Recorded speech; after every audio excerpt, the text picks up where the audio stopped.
Quero agradecer a Deus pela oportunidade de estar aqui e agradecer ao pastor Eduardo, que foi responsável, depois de Deus, para que pudéssemos estar aqui hoje. Foi ele que entrou em contato, foi, pastor? Deus abençoe o senhor, a sua esposa, a sua igreja, a sua família. Eu quero ler um texto sagrado com vocês. O maior livro da Bíblia em volume.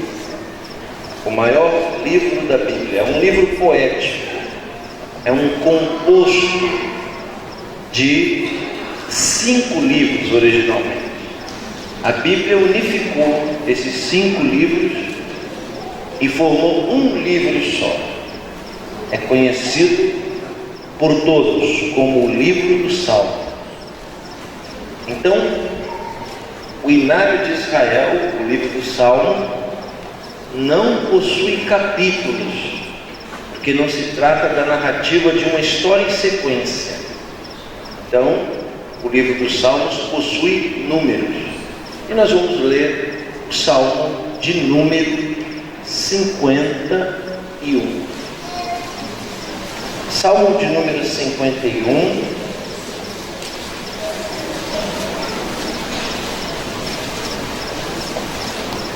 verso de número 5 apenas. Salmo 51, verso 5. Quem encontrou, diga amém. Amém. Em pecado fui gerado, e em pecado concebeu-me a minha mãe. Só isso. Feche os seus olhos, abre o seu coração e deixa Deus falar com você agora.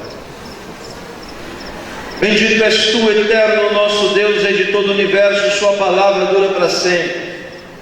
Bendito seja o seu nome, o seu reino jamais terá fim. Fale conosco nessa noite, de forma clara, concisa e poderosa. Fala não o que nós queremos ouvir, mas fale o que nós precisamos ouvir. Que ninguém saia daqui da mesma forma que entrou, mas que saiamos daqui diferentes. Por isso eu te peço, exorta, ensina e edifica.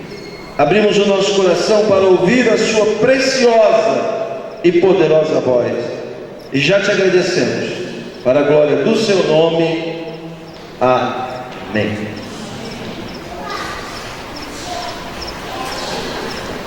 O autor do texto que acabamos de ler, o autor da poesia, da expressão poética que acabamos de nos referir,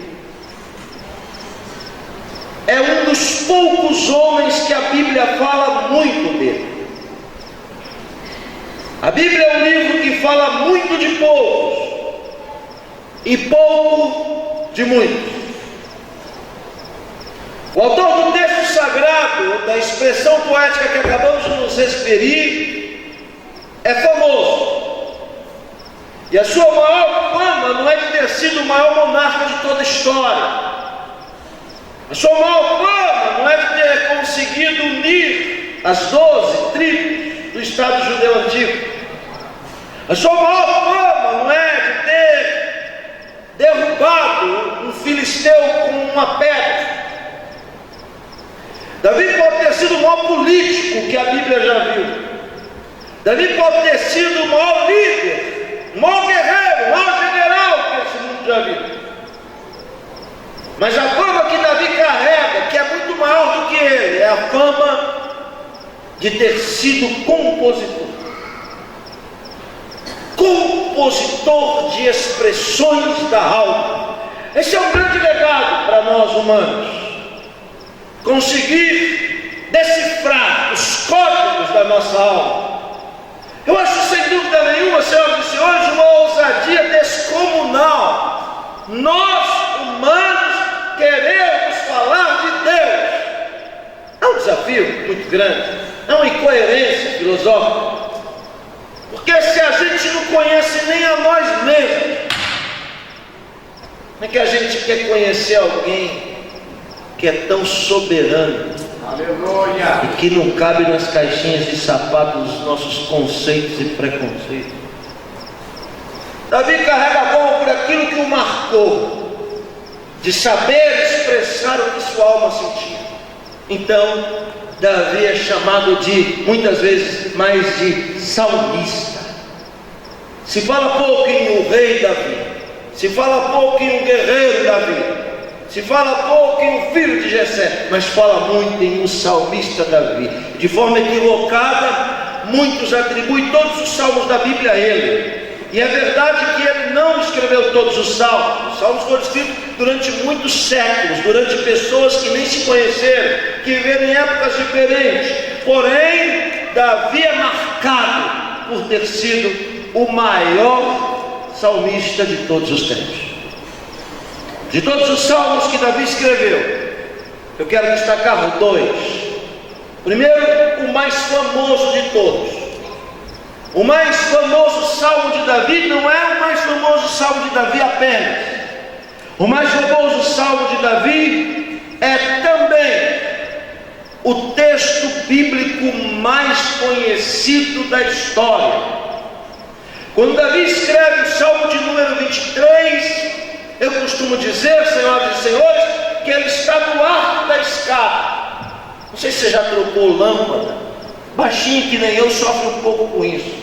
A gente sobe na escada e o degrau ainda não nos deixa alcançar. Aí a gente olha para alguém e diz: segura aí que eu vou subir no arco da escada. E a gente ousadamente sobe no arco da escada para chegar onde a gente tem que chegar. Eu costumo dizer que quando Davi escreve o Salmo 23, ele está no ápice, no apogeu, no auge. É a sua idade mais épica, é a sua experiência mais formosa, mais exuberante, é o ponto de contato mais intenso da vida de Davi, quando ele escreve não só o salmo mais conhecido da Bíblia, muito mais do que isso, o texto bíblico sagrado mais conhecido da história. Salmo 23 tem a grandeza de se derramar por entre as paredes da religião. O Salmo 23, ele rompe os limites do judaísmo, do cristianismo, do islamismo, do budismo, do espiritismo e de todos os ismos que podemos expressar.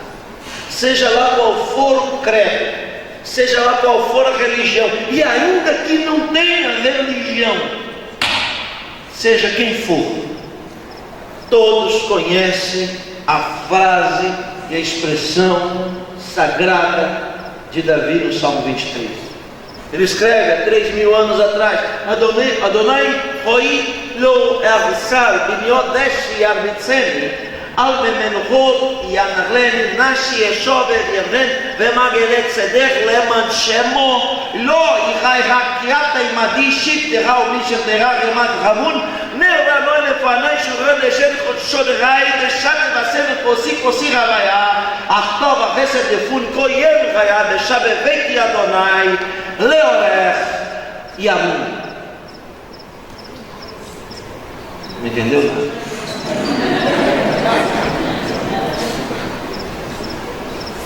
Salmo 23, verso 1 diz: Adonai roi lo ersar.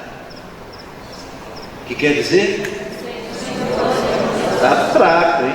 É missa ou é culto? É missa ou é culto? Me explica. É culto? Então 1, 2, 3. O Senhor é o meu pastor, nada me faltará. Aleluia! Não. Quando você diz o Senhor na vertical é o meu pastor e nada na horizontal me faltará. Erro de tradução. Adonai roi lo ersar. Que quer dizer: o Senhor é o meu pastor e Ele não me falta.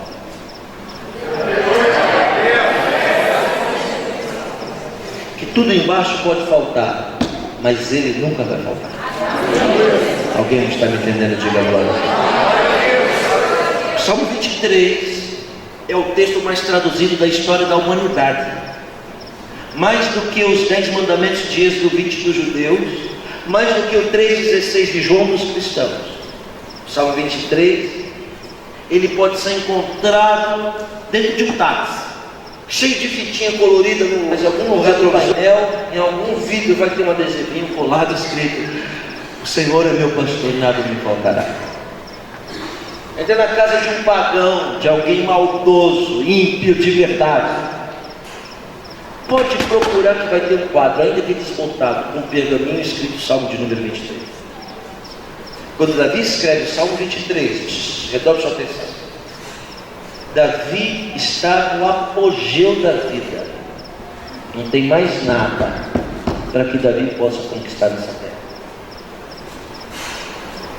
Todavia, o segundo salmo mais conhecido de Davi foi escrito na contramão do 23. Se o 23 Davi escreve no ápice da sua jornada, o 51 ele escreve atolado até o pescoço de lama. É bem a cara do ser humano. A vida é feita assim, de altos e baixos, de ganhos e perdas, de luz e de escuridão. Quando Davi escreve o segundo salmo mais conhecido da Bíblia, esse que nós acabamos de ler, olhe para cá. Davi é um homem sentenciado à morte. Quando Davi escreve o salmo de número 51, ouça, Davi escreve o salmo 51 condenado à morte. Era um criminoso, e não era um crime comum, hediondo, qualificado.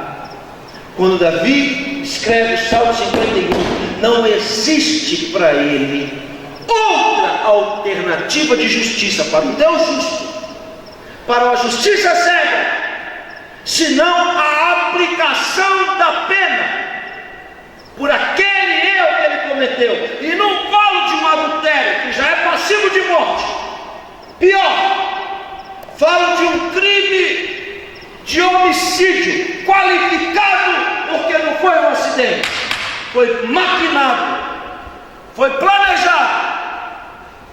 Quando Davi escreve o 51, ele é essa pessoa, com alto índice de radioatividade maléfica no seu espírito.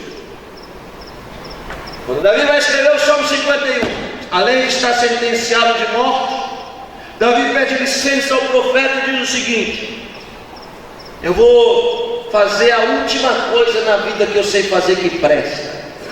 Eu acho isso fantástico, acho isso maravilhoso. Sabe o que eu acho maravilhoso, fantástico? Que tem muita coisa na vida que a gente pode fazer, que pode até ser boa, mas que certamente não resolve.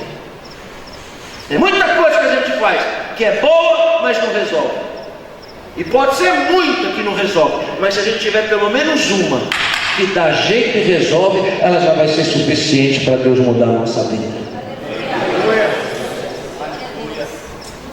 Davi sabia matar o filisteu mais do que ninguém, mas ela não resolvia.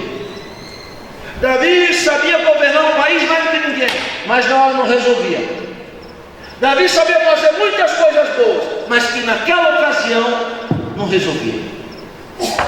Eu gosto disso, porque o mundo espiritual é feito de portas e chaves, e tem chaves que a gente usa em portas erradas, e tem portas certas que a chave não funciona porque a chave não é daquela porta. Ou seja, a oração é uma chave, o louvor é uma chave, a palavra é uma chave, o monte é uma chave, o jejum é uma chave, e são chaves, chaves e chaves e chaves. E que adianta ter um monte de chave e não saber usar nenhuma delas? Quem quer que eu pare? Diga amém. Falei rápido para ver se eu pegava alguém. O pastor já alertou o povo, né, pastor? Sentenciado à morte, Davi pede licença e diz: vou fazer a última coisa que sei fazer, compor adoração a Deus. E aí ele começa a escrever o 51. Preste atenção. Ele escreve o verso 1 e continua sentenciado à morte. Escreve o segundo e continua sentenciado à morte. Escreve o terceiro versículo, ainda está sentenciado à morte. Escreve o quarto versículo, ainda continua sentenciado à morte. Mas quando Davi escreve o quinto versículo, imediatamente Deus retira a sentença de morte de Davi. Por quê, pastor? Sabe por quê? Ouça aqui, com atenção. Porque Deus não mata quem se arrepende. Aleluia! E pode ser o crime do tamanho que for, mas e se arrepender de verdade, Deus retira a sentença de morte. Aleluia! Estou sentindo a presença dele aqui. Por que Deus não mata Davi quando escreve o verso 5? Porque no verso 5 Davi expõe o maior segredo da sua vida. Olhe para cá. E um dos maiores da história bíblica. Parece uma frase simples. Em pecado fui gerado, em pecado concebeu de minha mãe. Olhe para mim. E a Bíblia tem várias formas de interpretar.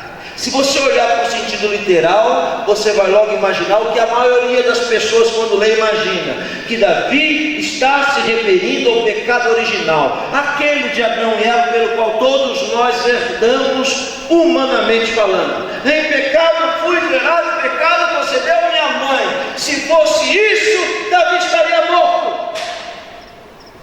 Por quê? Porque essa expressão comum em relação ao pecado de Adão e Eva não é suficiente para reverter o coração de Deus. O que faz reverter o coração de Deus é quando a gente ora para Deus e não fala dos outros, fala de nós mesmos. Se você orar para Deus e parar de falar para Deus dos outros, ai, fulano me persegue, ai, Beltrano é uma luta na minha vida, ai, ciclano isso, ai, Beltrano aquilo, para Deus isso não interessa. Deus quer saber o que você tem a dizer de você para Ele. A grandeza de se assumir é o que importa para Deus, é o que conta para Deus. Quem está me ouvindo, diga amém. Amém. Então, onde está o segredo do versículo 5? Ele não está falando do pecado de Adão e Eva. Isso não tem força de reversão. Ele está falando dele e do maior segredo da vida dele. O que ele está dizendo? Olhe para cá. Ele está dizendo de que forma medonha ele foi gerado. Em pecado fui gerado, em pecado concebeu minha mãe. Aperta o 5. E antes de você me apedrejar, deixa eu falar até o final. Davi está dizendo em código que ele era um bastardo. Para quem não sabe o que é bastardo, eu explico. Bastardo é um filho de um relacionamento ilegal perante Deus. Existem restrições bíblicas para bastardos.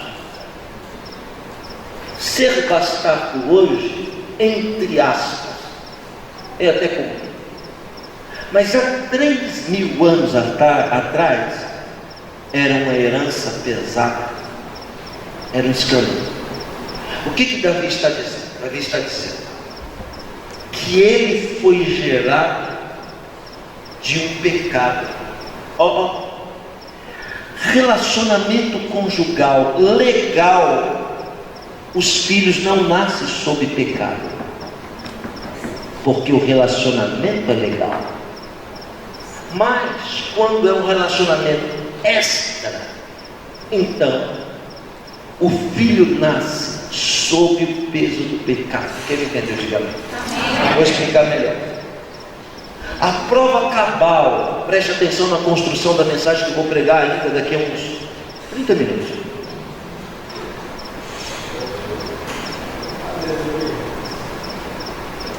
A conclusão de que Davi é um bastardo são várias. E fique pensando que eu estou falando besteira. São 13 anos. 29 países do planeta, com 7 milhões de visualizações no YouTube. O que tem de nego que rói dente e unha por causa das coisas que eu falo? Mas para mim falar um negócio, eu estou respaldado pela Bíblia e provo o que eu falo. Por que eu defendo a tese de que ele era filho de um relacionamento extraconjugal? Primeiro, por causa da sua genealogia. A genealogia de Davi. Existe uma mulher que não era judia. E essa mulher, na genealogia de Davi, que não era judia, ela era de um povo extinto que não existe mais. Sabe quem? Os Moabitas. Quem eram os Moabitas? Os Moabitas eram descendentes de um dos filhos de Jacó, Esaú. Ou melhor, de um dos filhos de Isaac, Esaú. E Esaú, para quem não sabe em hebraico, é Eshav. Eshav quer dizer vermelho. Veja, Adão e Edom. Edom são descendentes de Esaú.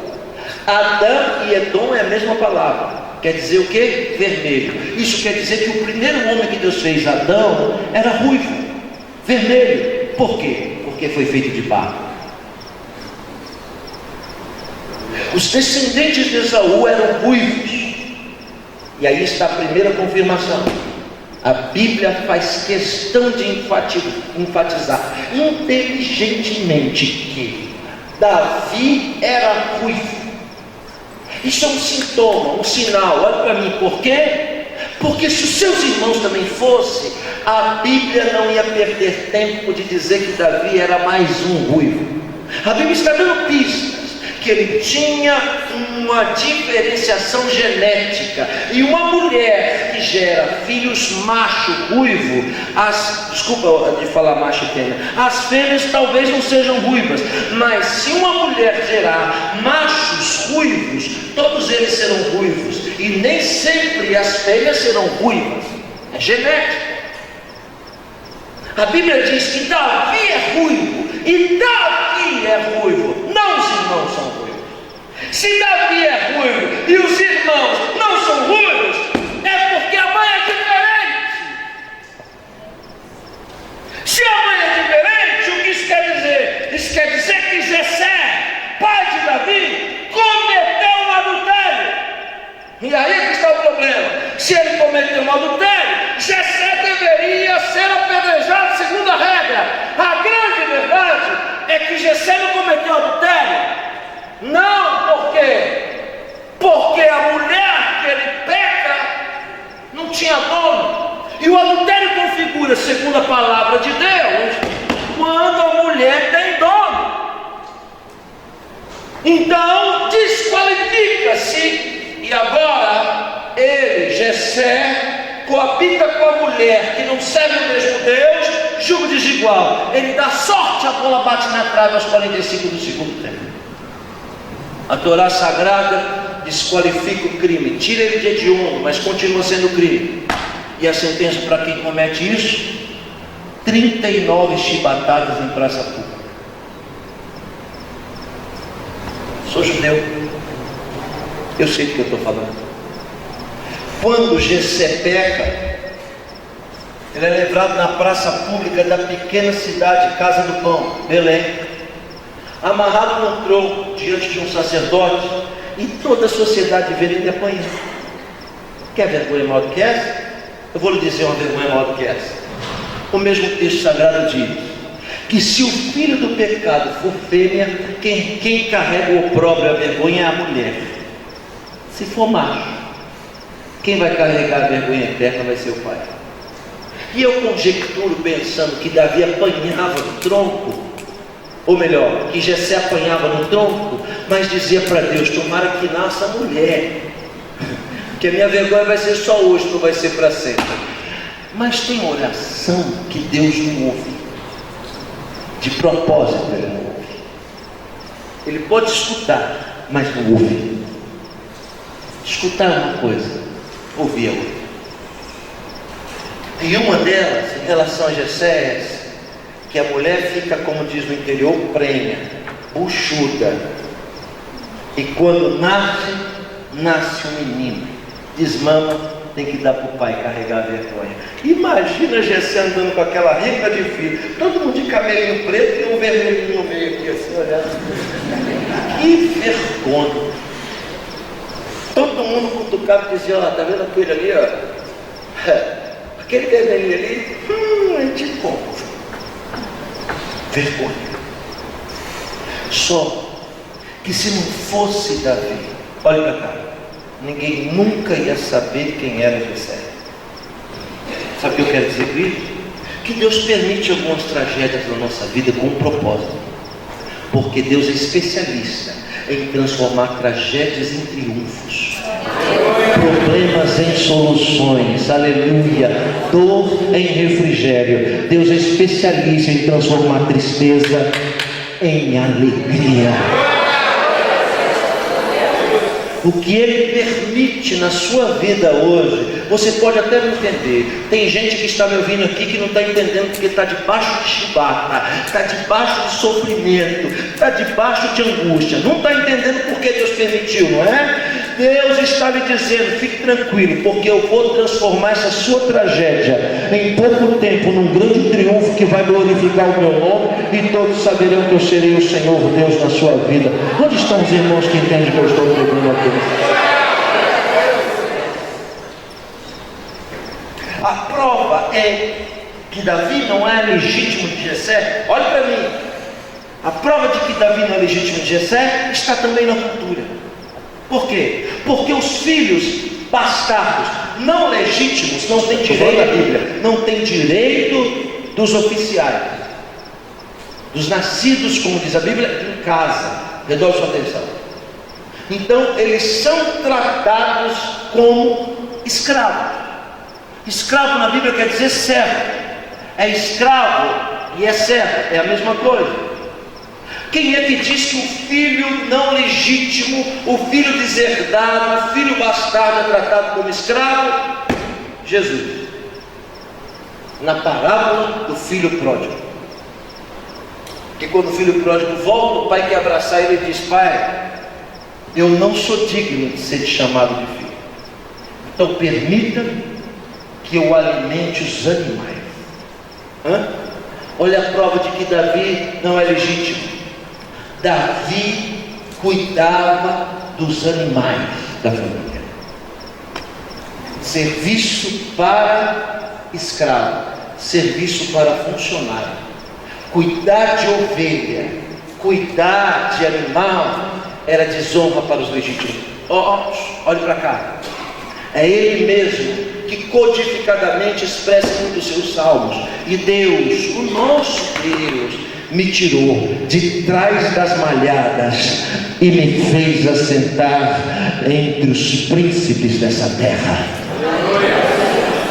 O segundo trabalho de um não legítimo, de um servo não legítimo, de um escravo, qual é? Juntar o lixo. É o lixeiro da casa. Lixo na Bíblia é chamado de monturo. Eu lhe explico melhor, culturalmente falando. Todo lixo que é produzido dentro da casa é jogado para o quintal do fundo. Olhe para mim. E quando chega no quintal do fundo, o lixeiro da casa, ele armazena o lixo. Armazenado é chamado na Bíblia de monturo. E quem é que diz que Davi, na casa de Jessé, era lixeiro? Ele mesmo. Você já leu 1000 vezes e ainda não entendeu. Ele mesmo diz: de Deus, nosso Deus. Pode deixar. Ele vai tirar a atenção. Pode deixar. Olha para mim. Davi mesmo quem diz: e Deus, o nosso Deus, me tirou do monturo. Glória a Deus. E me entronizou sobre as tribos de Israel. Quem está me entendendo, diga glória a Deus. Davi era o lixeiro da casa e cuidava dos animais. Outro detalhe: os filhos legítimos possuíam uma sandália. Era a sandália que identificava a dinastia familiar. Porém, os não legítimos não tinham sandália, porque de fato ninguém nunca viu um escravo calçado. Escravo anda de pés descalços. Outro detalhe, eu lhe explico. Ele nunca pode sentar na mesa com os irmãos. Se tem 10 filhos, então são 10 cadeiras e mais a cadeira do pai e da mãe. Ele não pode ter um lugar à mesa. Por quê? Porque ele não é legítimo. Então a família inteira senta para se alimentar. Quem está me ouvindo, diga amém. Amém. Mas ele não pode se sentar porque ele não pode ser agregado à família oficial. Então como é que o não legítimo, como é que o bastardo vive? Ele espera todo mundo comer. E depois que todo mundo come, que se retira do recinto, do ambiente, então ele vem e come das migalhas que sobrou da mesa. Há 3.000 anos atrás, nenhum alimento era tão importante para uma família se unir do que o queijo. Comer queijo com os irmãos, comer queijo com os pais, era sinal de aliança, porque o queijo é extraído do leite da vaca com a intenção de unir os filhotes. Então, os judeus de 3.000 anos atrás enxergavam no queijo o símbolo da unidade familiar. Então, eu conjecturo, eu imagino que Davi tinha um sonho de ser aceito, e esse sonho iria se consolidar se um dia ele comesse queijo. Eu tenho certeza que se sobrasse queijo, pastor Eduardo, na mesa, os irmãos faziam questão de amassar o queijo no chão, porque sabiam que Davi iria comer o resquício, as migalhas, e se ele comesse queijo, ele ia entender que era um sinal de que ele estava sendo aceito. Para não ser aceito, Davi nunca deveria ter oportunidade de comer queijo. Mas veja como a Bíblia é. Um dos ofícios de Davi era porque o menino de pernas finas, franzino, de sarda no rosto, de pés descalços, era um menino leve. Aleluia. Era um menino rápido.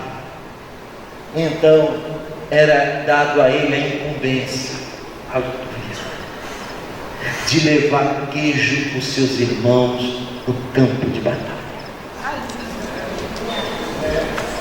Eu imagino Davi lá no fundo da casa, sentado no lixo, cuidando dos bezerros, dos bodes, das ovelhas, e Jessé vem e para. Se a porta está ali, Jessé para de costa, porque não pode dar ao bastardo a honra de olhar nos olhos do pai. Não pode. Era pesado o negócio. Então Jessé vai falar com ele de costa, vira de costa e grita: Davi! O menino franzino corre e se apresenta e diz: sim, senhor, pai. E Jessé dizia a ele: pega aquele cesto de queijo, vai levar para os seus irmãos no campo de batalha. Eu já fui em Belém da Judéia, da casa de Davi até o campo de batalha eram quase 4 quilômetros de distância, 3,7 quilômetros. E eu não estou falando da grama verdinha de Jacareí, eu não estou falando da terra macia do Paraná, não. Estou falando de um território não é árido e nem semiárido, mas sim ultrárido. Estou falando de um deserto que ele atravessava correndo, composto de pedras, que faz até hoje 50 graus centígrados na sombra. Eu imagino que o moço, o menininho, pegava aquele cesto pesado de queijo, botava nas costas e de pé descalço partia por aquele deserto. Não tinha ninguém naquele caminho com a bandeirinha dizendo: vai, Davi! Força, Davi!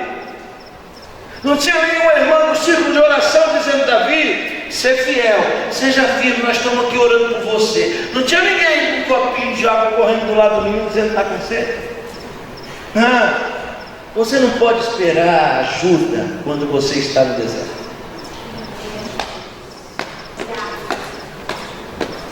No deserto, geralmente, encontramos alguém covarde, alguém que quer nos fazer desistir. E lá em Belém até hoje tem um caminhão onde Davi corria, mas o cesto de queijo era tão pesado que ele não aguentava correr os 4 quilômetros, então ele tinha que parar para descansar. E quando ele parava, aquela voz covarde vinha e dizia para ele: Davi, é Davi, você está sozinho, tem ninguém te vendo.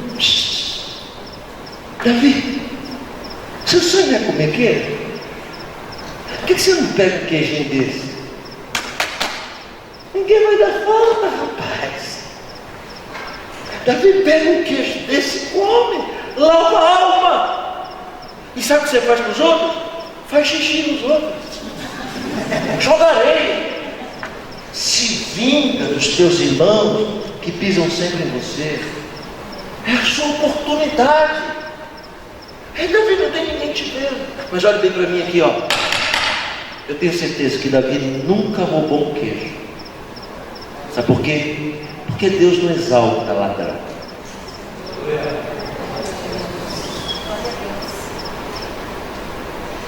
Eu tenho certeza que Davi nunca se vingou dos seus irmãos. Sabe por quê? Porque quem se vinga é fraco. Forte é aquele que tem oportunidade de se vingar, mas não se vinga.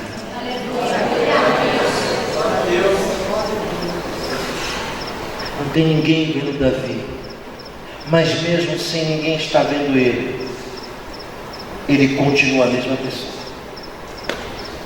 Ele continua fiel, ele continua simples, ele continua determinado. Eu acho isso fantástico, sabe por quê? Porque Deus não contabiliza o que a gente faz aos outros verem. Para Deus só é contabilizado as obras que a gente faz e ninguém está vendo, sejam boas ou ruins. Quando você faz algo e todo mundo está vendo, já recebeu o seu galardão. Mas a Bíblia diz que se você quiser contabilizar com Deus, então a Bíblia diz: ao invés de você orar em público, entra no seu quarto e ora em segredo.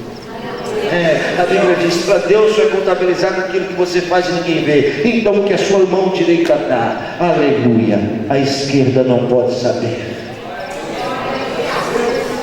Seja coisas boas ou ruins, preste atenção. Somente as coisas que são feitas em segredo é que são contabilizadas para Deus. Por isso que Satanás tem tentado você quando você está sozinho.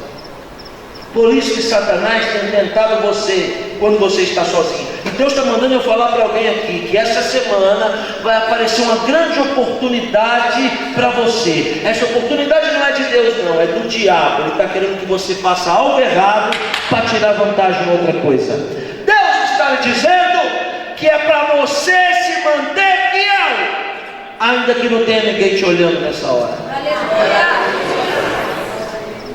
Eu estava na igreja no Rio de Janeiro. É um perigo esse negócio de contar testemunho no púlpito, viu? Fui pregar na igreja do Rio, o pastor pergunta assim: tem alguém aqui que quer contar um testemunho? Eu vou lá atrás e digo: eu quero, pastor, contar um testemunho. Eu fico só esperando para ver a palhaçada, né? Irmão, eu quero contar um testemunho aqui para vocês. Que eu estava com R$5. Eu fui na padaria, irmão. Você acredita? Eu comprei 10 pão. E quando eu dei os R$5, não é reais não, é real. Quando eu dei os R$5, eu estou até emocionado. Eu pensei lá, é ter R$5 para a mulher. Você acredita que ela me devolveu 45? Glória a Deus. Separei até o dízimo aqui, pastor. Está aqui o dízimo dos 45.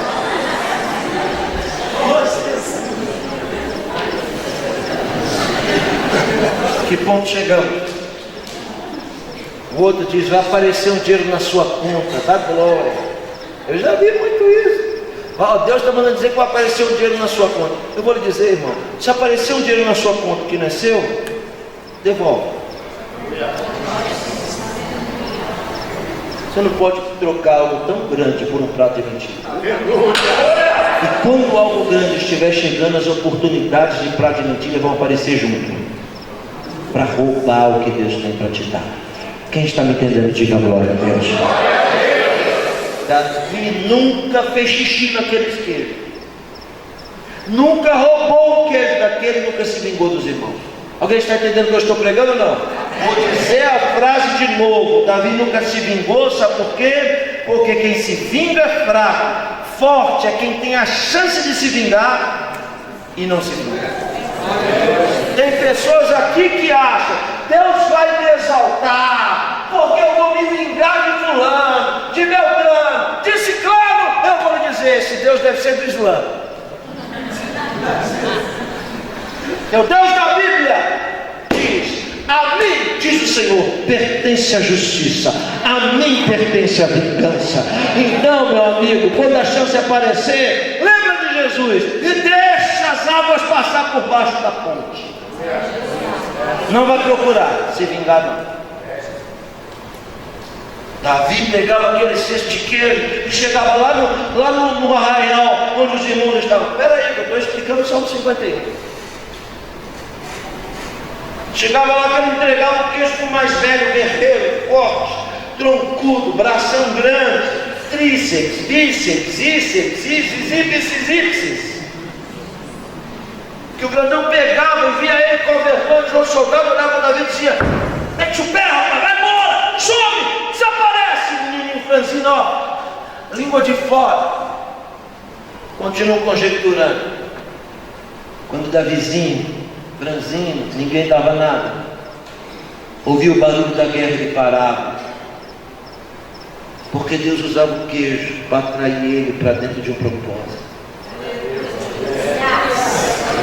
A gente acha, e eu estou pregando parábola, a gente acha que queijo resolve a nossa vida, a gente acha que queijo é o ápice da nossa história. Não, irmão, queijo é uma isca. Deus está querendo te trazer para perto de algo muito maior do que esse queijinho que você está atrás. Olha isso. Ele vai te dar esse queijo na hora certa. Aí vai chegar uma hora que você nem vai mais se preocupar com esse queijinho aí, ó. Porque o que ele vai te dar é muito maior do que esse queijo. Davizinho ouviu o barulho da guerra, se encostava de trás da moita para ver o soldado treinando, lutando. E ele deveria sonhar dizendo: eu queria tanto ser um escudeiro, um ajudante. Eu queria tanto ser um que cuida dos cavalos. Eu queria tanto ser um soldado raso. Mas eu acho que naquela hora que ele sonhava, porque na hora que a gente sonha que aquela voz maldita aparece e deveria dizer: ei Davi, você está achando, rapaz? Coloca no seu lugar, olha para você, olha quem é você, Davi. Você nunca vai ser um soldado de Israel. Sabe por quê? Porque sua mãe não é judia. Você nunca vai ser um judeu. Sabe por quê, Davi? Porque você é um bastardo, nunca vai servir o exército, nunca vai ser um soldado. E eu vou lhe dizer: é verdade. Davi nunca foi um soldado de Israel. Da República, rei durante 40 anos. Tem uma mão levantada para receber o que eu falo ou não? Eu não sei se você acredita nisso, mas eu vou lhe entregar. Tudo aquilo que o teu inimigo impediu você de ser, é porque era muito pouco. Porque para ser aquilo que Deus determinou que você seja, o inimigo não tem poder para impedir. Você pode não ser soldado, mas vai ser general. Você pode não ser soldado, mas Deus vai te dar a capa de autoridade. Quem está me entendendo nessa noite pode glorificar o nome do Senhor aqui nessa casa de oração.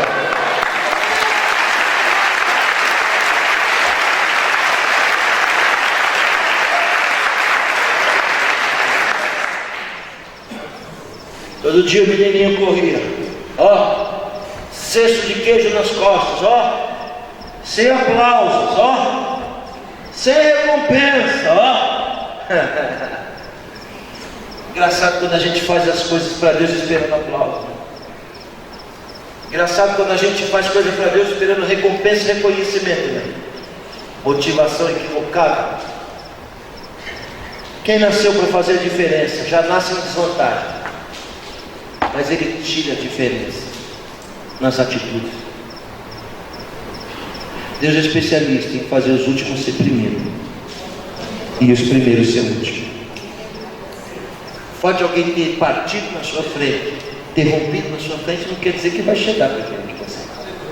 Aí, obrigado pela ajuda. Todo dia o menininho, ó, tá entendendo, irmãzinha? Tá entendendo, irmã? Querer perder tempo, diga amém.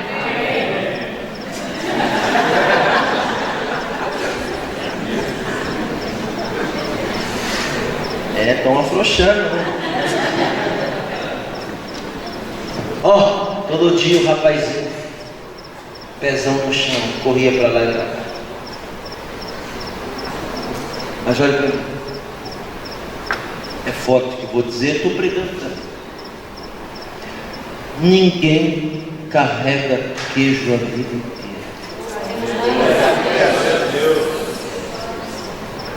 Carregar queijo é um exercício. Sabe por quê?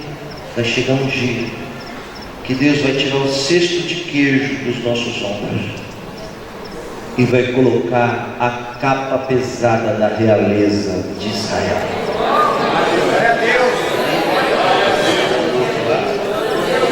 Mais alguém? Outro ali?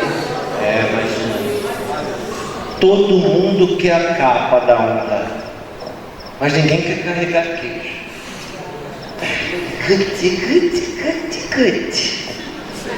Coisa linda do papai. Quer bênção? Quer ser exaltado por Deus? Abraça o cesto e corre com ele nas costas no deserto. Porque a capa que vai vir tem peso. E se você não tiver acostumado a andar com peso, quando a capa vir, ela te esmaga. Aleluia. Entendeu, né, irmão? Quantas pessoas que você vê se atrapalhando com as coisas que Deus dá. Quantas pessoas que espana na hora da pressão. Por quê?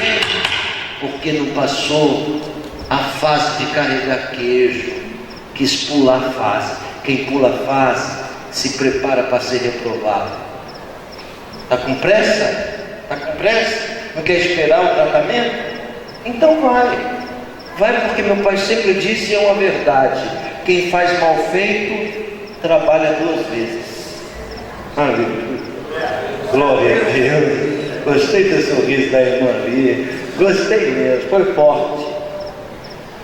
Um dia Deus olha para a terra e diz: ó,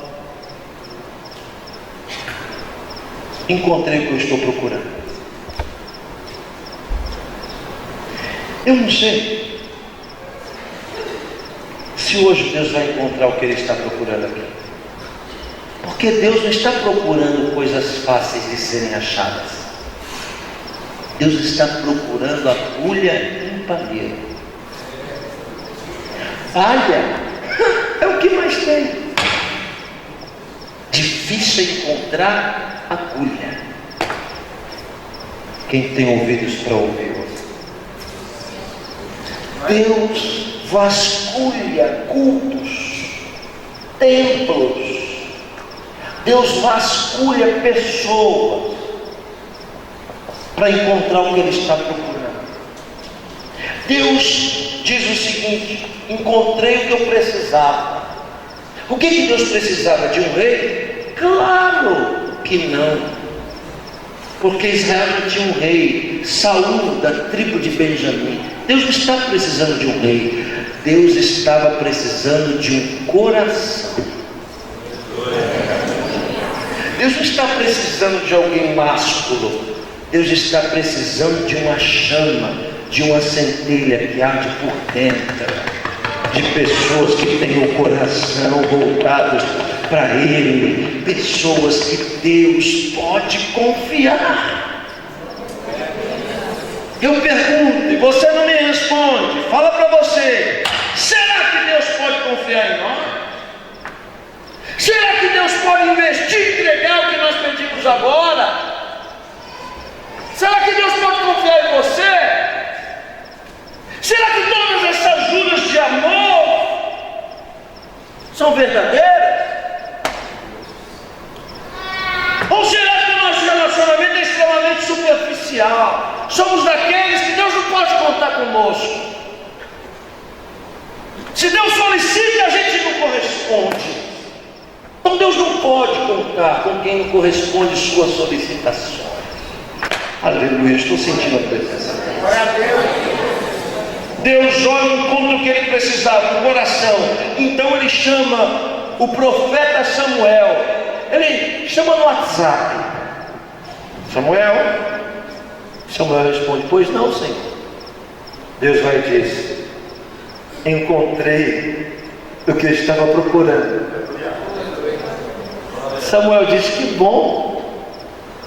Deus diz para Samuel: liga o GPS, vou passar o endereço, tu vai lá. Samuel lá embaixo diz: manda, Deus. Deus diz: anota. Cidade de Belém. Aí Samuel diz: Belém? O que é isso? Belém em hebraico é Beit Halem. Beit Halem é o nome da cidade, que quer dizer casa do pão. Imagina, alguém tira o nome Jacareí e bota o nome da cidade, casa do pão. Então não vai rir. Quando Deus fala para Samuel, anota aí, Samuel, casa do pão. Samuel diz: mas pode vir alguma coisa boa de casa do pão?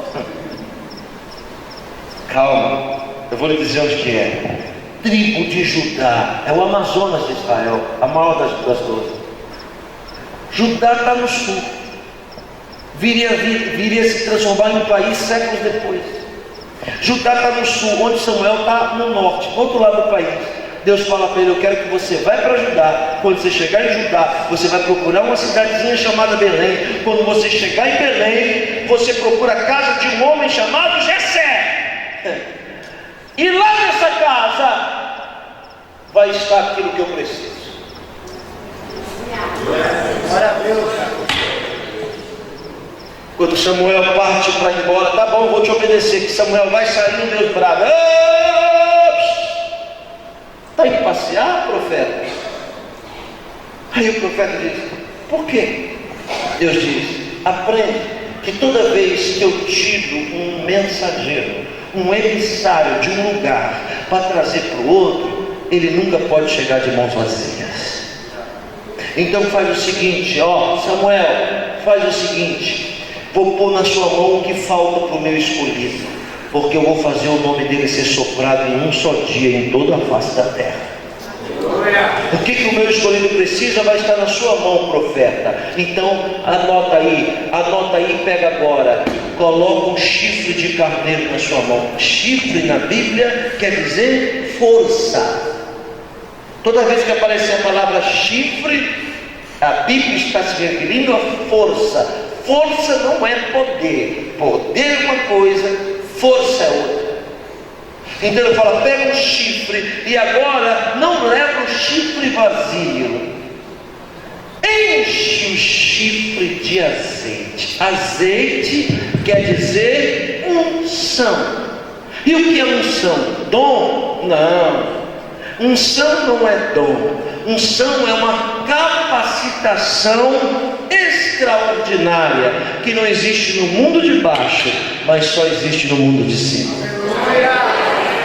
Dom Deus dá para qualquer um, até para quem não é salvo Deus dá dom. Está na Bíblia. Uns vão chegar e dizer: em teu nome expulsamos demônios. Expulsar demônio é dom. Em teu nome curamos enfermos. Dom. Em teu nome falamos em novas línguas. Dom. Mas Jesus, que doa dons, vai dizer: pois é, meu querido, mesmo cheio de dom, não parou de praticar iniquidade, né? Apartai-vos de mim. Dom não salva ninguém. Agora, unção não. Unção Deus só dá para quem tem a marca da promessa. Unção é uma capacidade extraordinária que não existe no mundo de baixo, só existe no mundo de cima. Isso serve para três coisas. Primeiro, a unção serve para fazer você ser o que nunca seria. Segundo, para fazer você ter o que nunca teria. E terceiro, para fazer você chegar onde nunca chegaria. Deus diz para Samuel: enche o chifre de azeite. E eu pensei, erraram na tradução. porque a tradução certa deveria ser: enche o chifre de azeite e vai. Mas o texto original continua certo e correto e diz: enche o chifre de azeite e vem. Deus já estava com Davi esperando Samuel chegar. Aleluia. Deus já está com você antes que a providência chegue para a sua vida. Deus já está com você antes que a vitória que você espera chegue. Deus já está com você esperando o tempo certo de chegar. Por que que a unção que Deus tem para dar para o pequeno e franzino moço é a unção da força? Porque ele tinha mira, mas não tinha força no braço. Depois da sua unção, ele vai juntar aquilo que ele tem, e recebe quem acredita, com aquilo que Deus está dando. E foi com essa força sobrenatural, descomunal, que Davi sopra o nome dele do mundo inteiro, quando derruba o filisteu. Deus precisava fazer isso para o mundo saber quem era o menino que ele treinou durante anos carregando o queijo. Aleluia! Aleluia! Sabe por quê? Eu vou dizer de novo.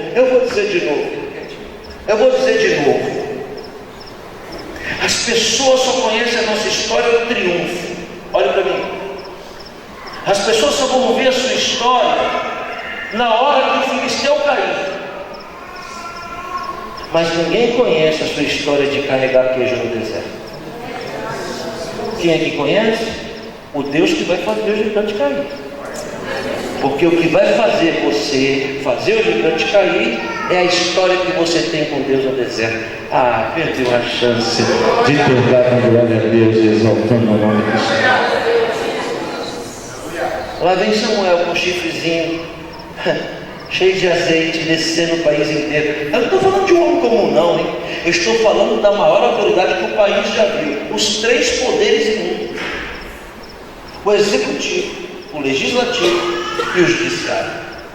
Os três poderes da nação na mão de um homem chamado Samuel. Por quê? Porque Samuel é profeta, porque Samuel é juiz, e porque Samuel, além de ser profeta e juiz, ainda é o homem que vai fazer a transição dos reis. Vai tirar Israel da monarquia, da época dos juízes, e colocar Israel na monarquia.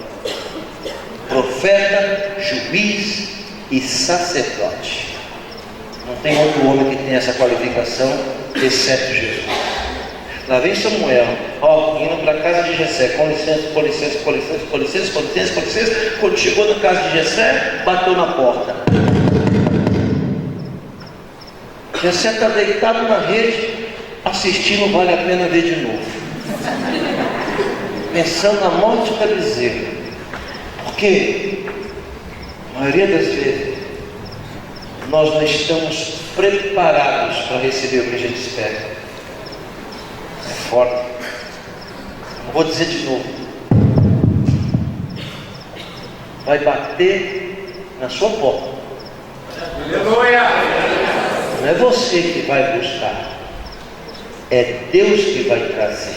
Aleluia! Aleluia, bendito o nome do Senhor.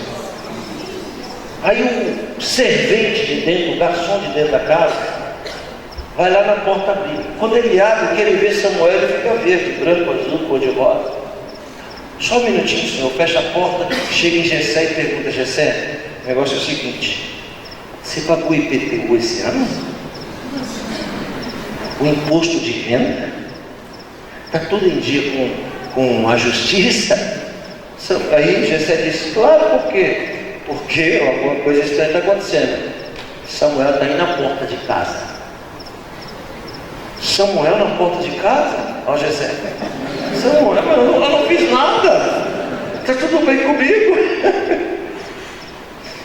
Quando Jessé vai para a porta atender Samuel, os escravos de dentro, os garçons de dentro sabem que para recepcionar uma autoridade, irmão, eu já estou perto de terminar, para recepcionar uma autoridade, para recepcionar uma autoridade desse tamanho, precisa se fazer uma cerimônia. Como que é a cerimônia para recepcionar uma autoridade? Olha para mim, se assa um carneiro inteiro, ele é assado no meio da mesa, Preste atenção. A coxa do carneiro é oferecida para a autoridade, porque coxa quer dizer honra. Coxa quer dizer aliança inquebrável. Coxa quer dizer reconhecimento e respeito. Quando Abraão manda Eliasar buscar uma esposa para o filho, ele manda fazer juramento na coxa, aqui, ó, porque é uma aliança que não pode quebrar. Quem me ouve, diga amém. Amém. Continue prestando atenção. A coxa é o símbolo da honra. Jesus agora, nesse momento, não tem nada escrito na testa de Jesus nem nas costas, muito menos nos braços, mas está escrito na coxa: Rei dos Reis e Senhor de todos os senhores.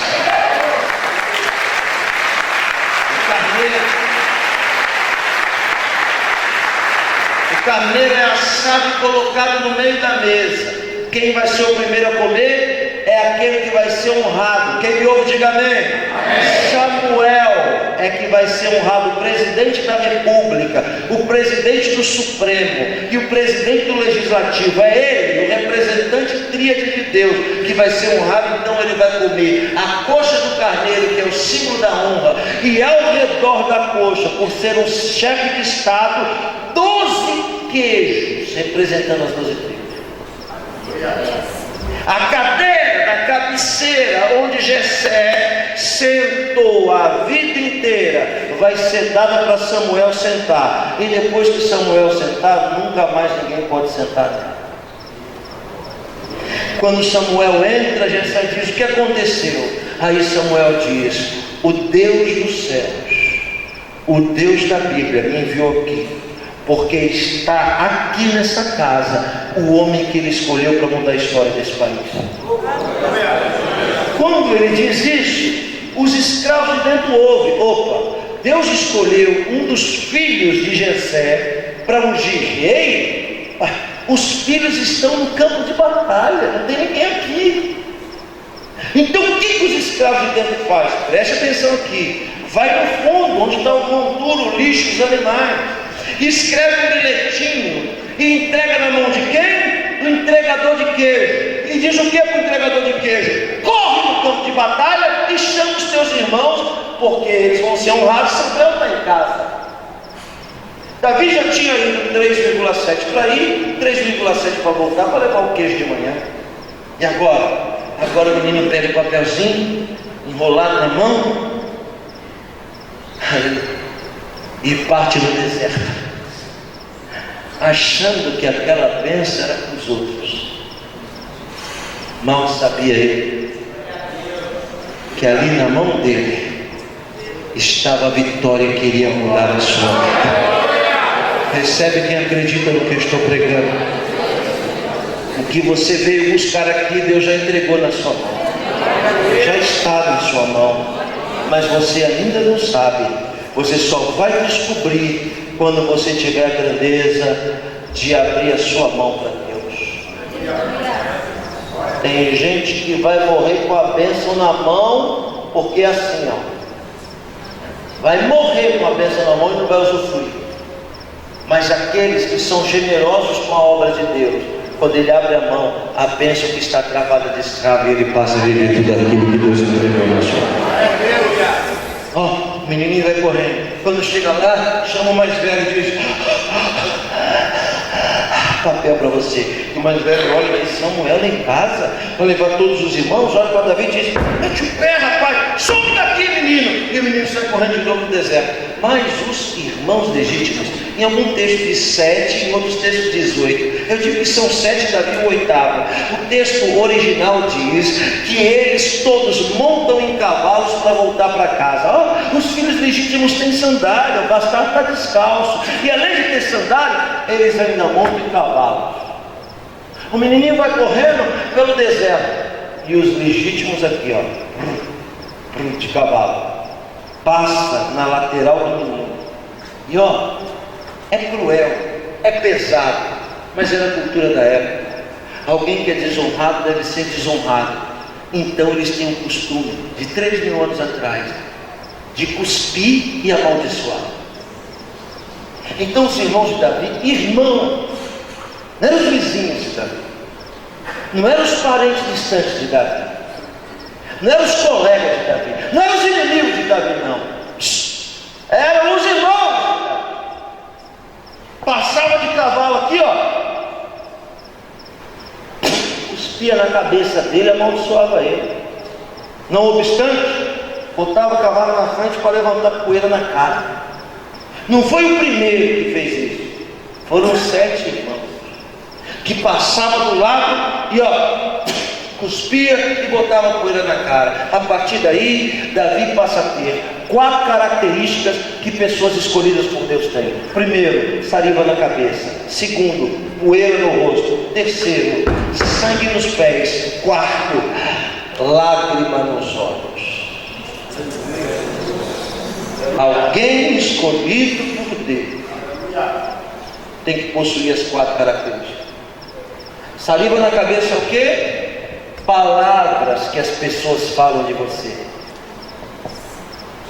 Quem é que fala de você? É o macumbeiro da esquina? Não. A regra tem que seguir. São os mesmos que entregaram José para ser vendido para o Egito. A regra tem que seguir. São os mesmos que cuspiram na cabeça de Davi. Olha para mim, olha para cá. Deus me deu uma habilidade com a palavra de polir ela e não usar gíria evangélica. Isso quer dizer que de qualquer religião quem me ouve me entende. Eu tenho pessoas que me amam, maçons, nunca entraram na igreja. Eu tenho pessoas que me ouvem todo dia, católicos, espírita, kardecistas, que tecnicamente falando não são nossos irmãos, sim ou não? Aí você abre a internet, aí tem um blog lá, meteu um pau em mim. Geralmente quem fala do outro, primeiro, não conhece, segundo, tem recalque e inveja. Olha, não tem um espírita, não tem um judeu, não tem um católico, não tem um maçom falando mal de mim. Quem é que está cuspindo na minha cabeça? Aleluia! Quem é que está cuspindo na minha cabeça? Os meus irmãos que andam de cavalo, que se acham melhor do que eu. Alguém escolhido por Deus tem que ter saliva dos outros na sua cabeça. Essa é a característica. Segunda, poeira na cara. Sabe por quê? Porque é sempre deixado para trás. Terceiro, sangue nos pés. Por quê? Cansaço de tanto lutar e andar no deserto. Mas tem uma característica que é pesada, que vai valer para Deus: a lágrima nos olhos, o coração quebrantado. Aqui está a força de quem é salvo. No dia que você parar de chorar na igreja, corre para os pés do Senhor, porque você está correndo perigo. Crente que não chora na presença de Deus é um crente que pode estar desviado e não está sabendo. Davi ia correndo, chorando. Os irmãos chegam todos na frente. Mas eu digo de novo, não é o fato de alguém chegar na frente que quer dizer que termina na frente. O primeiro chega e entra. Quando o primeiro chega e entra, Samuel olha e diz: certamente é esse mesmo. E o Deus que enviou Samuel disse para ele: eu, o Senhor, não sou como você, que olha o que todo mundo vê, mas eu só enxergo o que ninguém enxerga. Não é esse, manda passar. Vem o segundo, não é esse, manda passar. Vem o terceiro, não é esse, manda passar. O quarto, não é esse, manda passar. O quinto, não é esse, manda passar. Até aí o menino chega e vai para onde? Vai para o monturo. E lá no monturo, ele sabe o que a gente precisa saber: que se a gente tentar limpar a saliva com a poeira, vai ficar mais sujo ainda. Então, não existe motivos para se justificar. A saliva uma hora vai secar sozinha. Aleluia. Se você tentar limpar essa saliva, vai ficar pior. Então não mexe. Deixa falar o que quiser falar. Se cala e depois você vai ver o resultado. Saliva e poeira não se limpa. O menino está tentando suprir a necessidade de matar aquela dor dos seus pés. E lá, na festa da casa, banquete amado, os irmãos vão sendo apresentados. 1, 2, 3, 4, 5, 6, 7. Quando apresentou o sétimo, Deus disse: não é nenhum deles. Samuel diz: acho que eu errei o interesse. Espera aí, deixa eu ver aqui de novo. Não, é aqui mesmo. Esses daí são seus filhos? Jessé diz: claro. Esses aqui são todos meus filhos. Deus, que não é, vira para Samuel e diz: chame ele do cantinho, pergunte se ele tem mais algum filho. Aí, Deus. Samuel vai no canto e diz: Jessé, vem aqui, abre o jogo aqui comigo. Por acaso, o senhor tem mais algum filho? Jessé sabe que para profeta não se mente. Abaixa a cabeça e diz: pois é, rapaz. Sabe como é, né? Sabe como são as coisas, né? Aí ele vai falar em código. E só quem entende a cultura e a tradição sabe o que ele está falando. Ele diz assim: eu tenho um aí, mas ele é pastor de ovelha. Ele cuida dos bichos. Quando ele diz para o profeta: ele cuida dos bichos, o profeta já entende. Se cuida dos bichos, é porque é bastardo. Quando Samuel entende que o filho que ele não apresenta é a vergonha, é o opróbrio e é o bastardo, Samuel já sabe: se é o bastardo, nunca sentou na mesa. Se é o bastardo, nunca comeu queijo. Se é o bastardo, nunca foi honrado. Então Samuel olha para Jessé e diz: ah é? Você tem um aí que cuida de animais? Então tá bom, manda chamar ele. E ninguém vai sentar na mesa enquanto ele não chegar.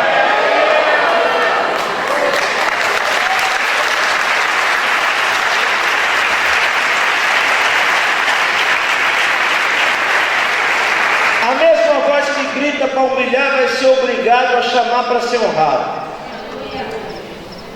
Ao invés de Jessé da porta do fundo, vira as costas e grita: Davi! E o menino pensa: bom, já entreguei queijo, né? Já foi. Para que ele está me chamando? Deve ser para me alegrar a festa como um bobo da corte, ser humilhado. E ainda que a expectativa seja ruim, quando a bênção chegar, você tem que obedecer. Menino com os pés sangrando, cheio de cuspe na cabeça e cheio de poeira no rosto, caminha até a porta e diz: sim, senhor, de cabeça baixa. Quando o menino chega e diz: sim, senhor, Deus fala para Samuel: levanta a cabeça. Glória a Deus. Você vai ver que o que eu procuro só se pode enxergar pela janela dos olhos. Levanta a cabeça dele. Samuel se aproxima, põe o dedo no queixo do menino que se treme e levanta o rosto. Os olhos do menino têm um brilho que de nenhum outro tem. Então o Senhor diz para ele: lembra do azeite? É a única coisa capaz de arrancar saliva, de limpar a terra e de sarar as feridas. Pega o azeite e unge ele na presença dos irmãos, porque a partir de hoje ele será o rei do meu povo Israel.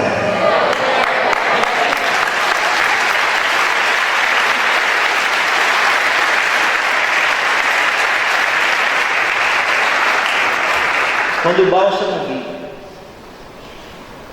vai limpar essa saliva pesada. Quando o bálsamo vier, vai sarar essas feridas inflamadas. Ele vai se misturar com o poder das lágrimas, daquelas que são sinceras de verdade. Havia ungido o rei na presença dos irmãos, e depois que ele é ungido, os irmãos têm que se prostrar diante da majestade. Sabe o que acontece? Davi senta no lugar de honra, na cadeira da cabeceira.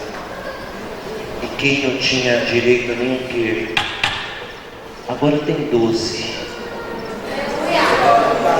Aquele que não tinha cadeira está sentado na cadeira de honra, onde só uma autoridade pode sentar e ninguém nunca mais sentará nela de novo. Eu vou dizer para quem entende: Deus tem uma cadeira, para quem eu não sei, mas é uma cadeira de honra. Só cabe você nela. Deixa eu ouvir quem é que está entendendo o que eu estou pregando aqui. Tudo bem, é ungido rei, a história anda, mas eu quero explicar o Salmo 51. Deus exalta Davi, se torna grande, mas um dia Davi esqueceu daquilo que ele foi chamado, para a guerra. Tem gente que Deus treina para a guerra. E um dia ele disse, sabe que Deus me chamou para isso, mas eu não vou. Hoje eu vou ficar aqui, hoje eu estou cansado, hoje não dá para mim ir. E aí, o ditado popular cheio de verdade diz que a mente desocupada Davi olha para uma janela que ele nunca abriu na vida. Olha que engraçado, nunca abriu aquela janela. Engraçado, porque a nossa vida está rodeada de portas que a gente não pode abrir. E a gente só vai se interessar pelas portas que a gente não pode abrir quando a mente estiver desocupada. Aí olha, aquela janela, aquela porta, nunca abri, vou dar uma olhada nela. Quando Davi abre a porta, que ele bota o pescoço para ele enxerga Batseba. Batseba quer dizer filha de Seba. Que ele olhou e disse: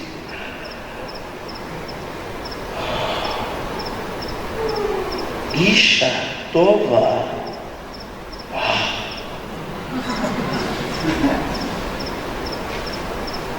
Chama o escravo de dentro do palácio e diz: vem cá, na janela, ali ó, tá vendo? Banheiro. Vai lá e fala que eu estou mandando chamar. E fala para não desobedecer, manda vir logo. Ei, o rapaz traz Batseba no palácio. Davi se interessa por ela. Mas Davi não era divorciado, nem solteiro. Davi não estava namorando. Aliás, Davi nem precisava de mulher. Possuía 700 princesas e 300 concubinas. 1000 mulheres no harém. É o irmão deu risada. A gente só vê o lado bom, né? Se esqueceu que ele também tem 1000 sogras. Desanimou, né? Um homem que tem 1000 mulheres quer aquela. E aí ele manda vir. Não, ele olha para ela, biquinho fechado, tudo comigo. Chama ela na cama, ripa na churripa, pimba na gorduchinha.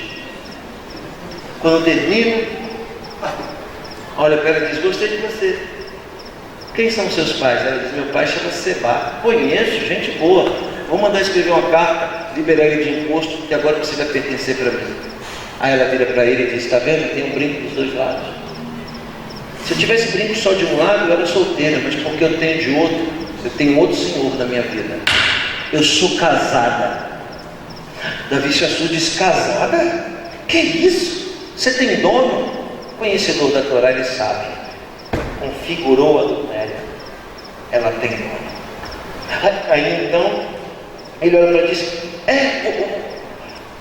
você é casada? Com quem? Aí vem o golpe fatal: eu sou casada com o seu melhor entregador de queijo, Urias, o Eteu. Eteu quer dizer que faz parte do exército, mas não pode lutar. Não é soldado oficial, é entregador de queijo. E todo entregador de queijo sonha em ser soldado. Todo entregador de queijo é mais fiel do que os maiores guerreiros que existem no campo de batalha. Davi disse: Urias, o Eteu, meu Deus, eu gosto tanto dele, mas a gente precisa consertar isso, fica entre nós. Eu vou mandar chamar Urias para ele se deitar com você. Mandou a carta. Quando chega para Urias diz: mas como eu vou me deitar com a minha mulher se o povo está precisando de queijo?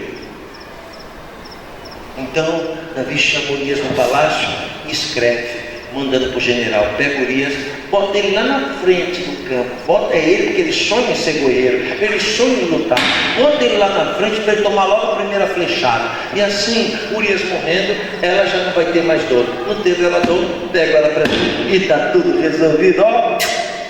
Operação Lava Jato.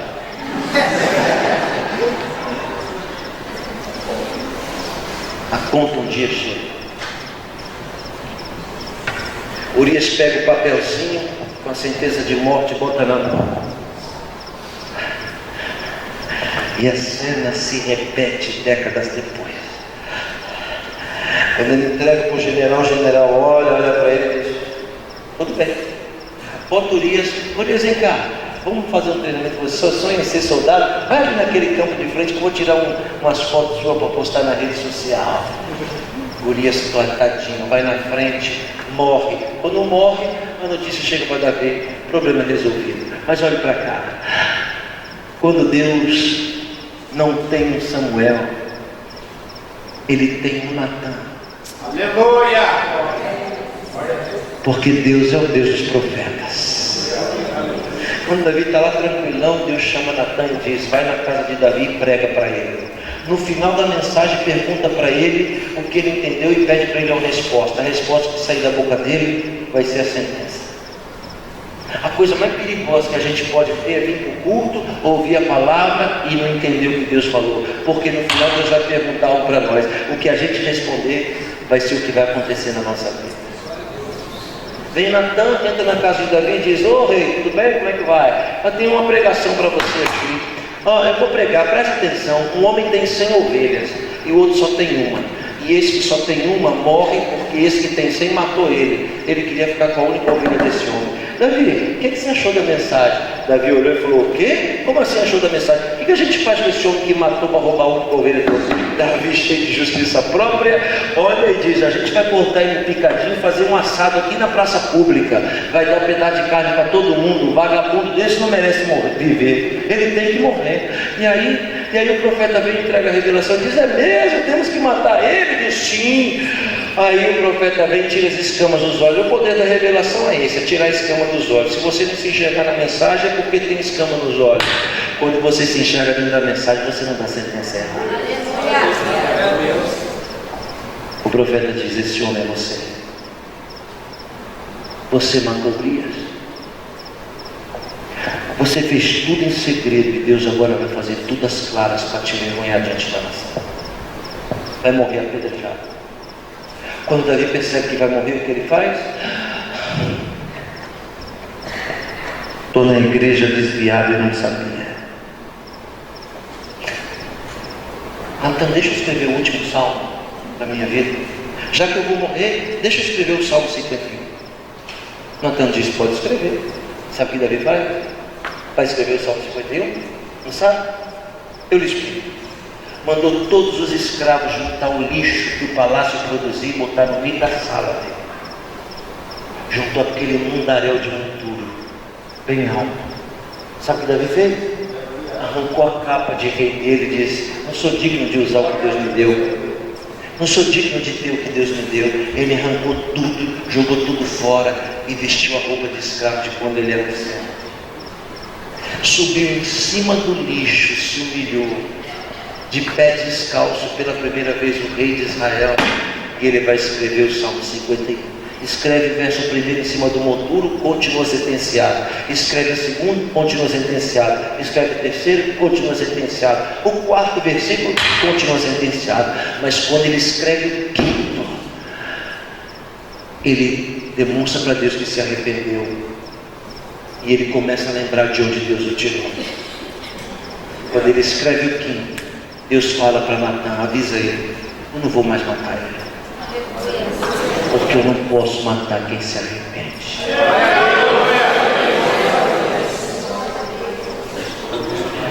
Eu termino dizendo: tem muita coisa em nós que Deus suporta, mas tem uma que Ele nunca vai suportar. Deus não suporta gente ingrata.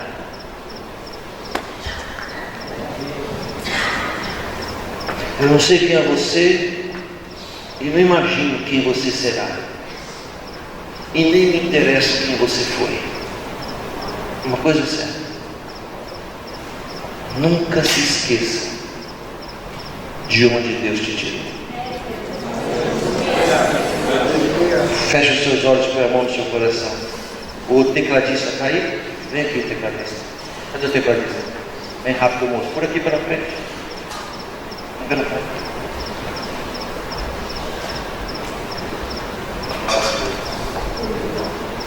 Sentado mesmo, curva a sua cabeça e fecha os seus olhos.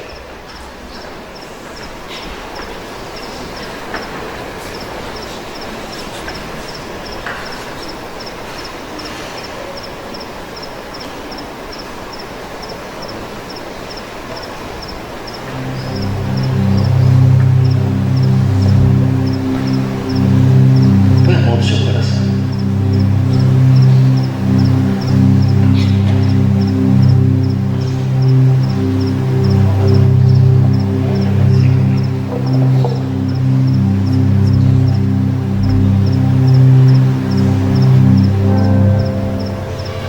O Senhor está dizendo para você hoje, eu te trouxe aqui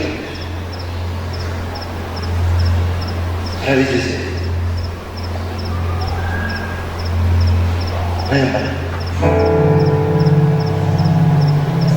lembra de onde eu te tirei.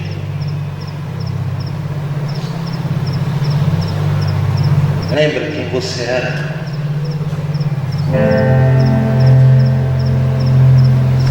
E veja quem você é.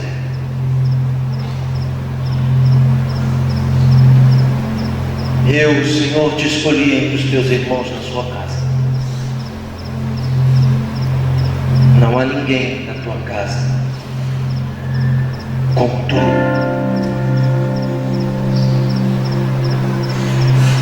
Foi eu mesmo, Senhor, que te livrei. E tu sabes do que falo. Sou eu mesmo, Senhor, que te consolei e que te dei força quando tu achou que iria desfalecer.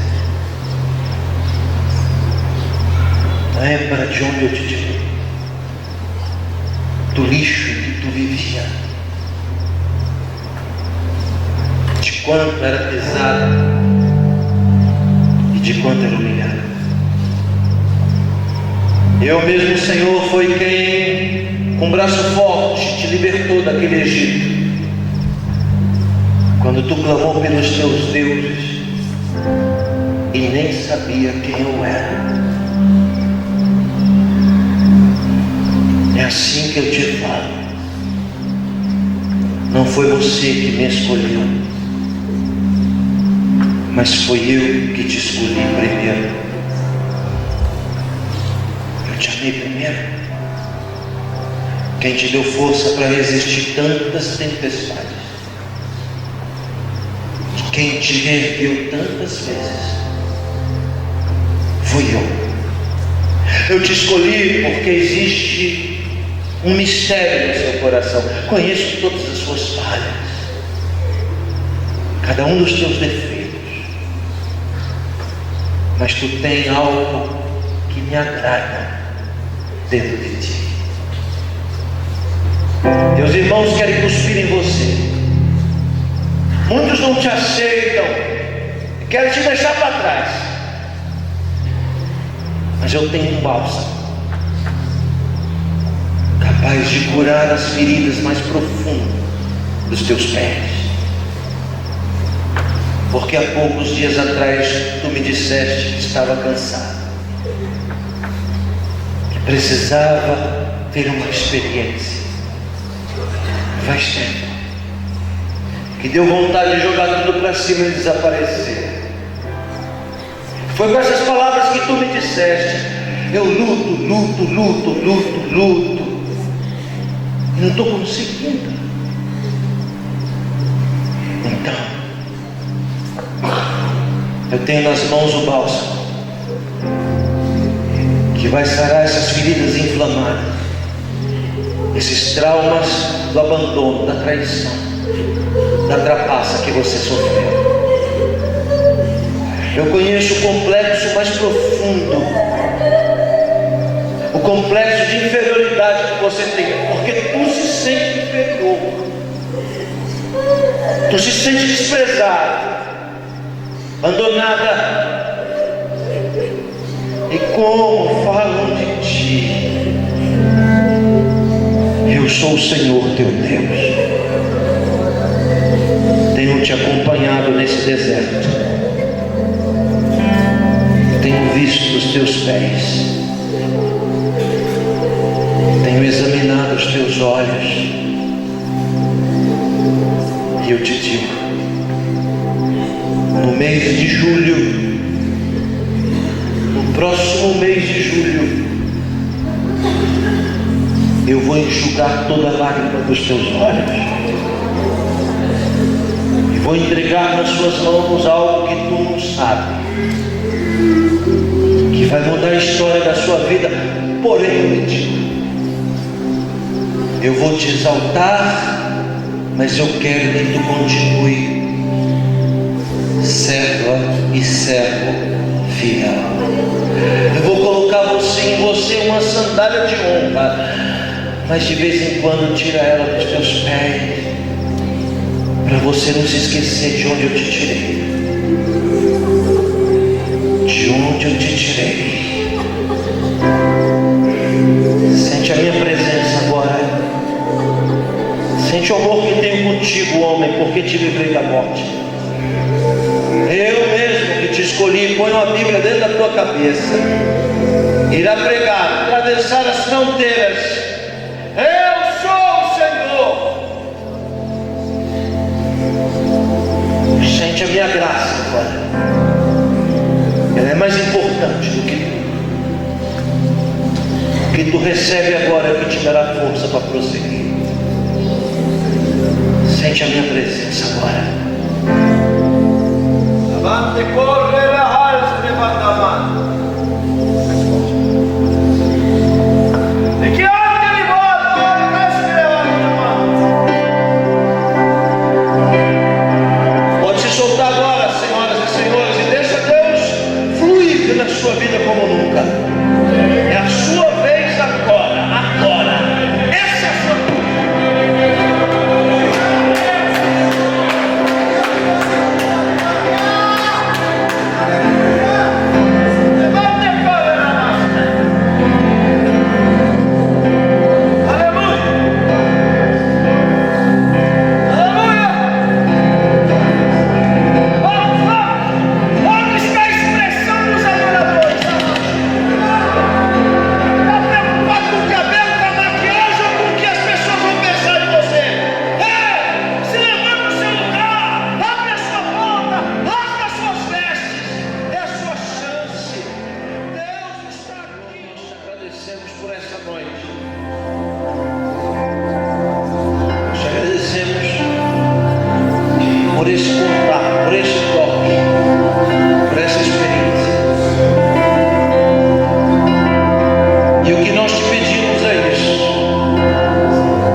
Deus tem um plano muito grande na vida dessa pessoa. Aleluia. Glória a Deus. Glória a Deus. Oh, aleluia. Glória a Deus. Oh, aleluia.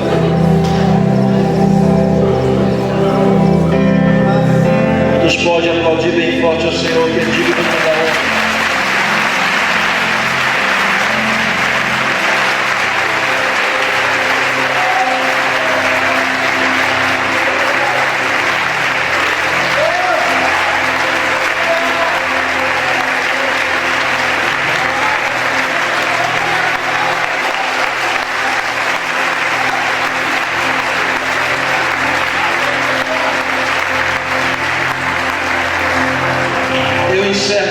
Participação, agradecendo ao pastor Eduardo pelo que a minha assessoria disse. Eu ainda vou voltar outras vezes aqui, não é, pastor? Mas 2 vezes, são 2 domingos ainda pela frente. Uau, que bênção! Eu me senti muito honrado, viu, pastor? Muito obrigado.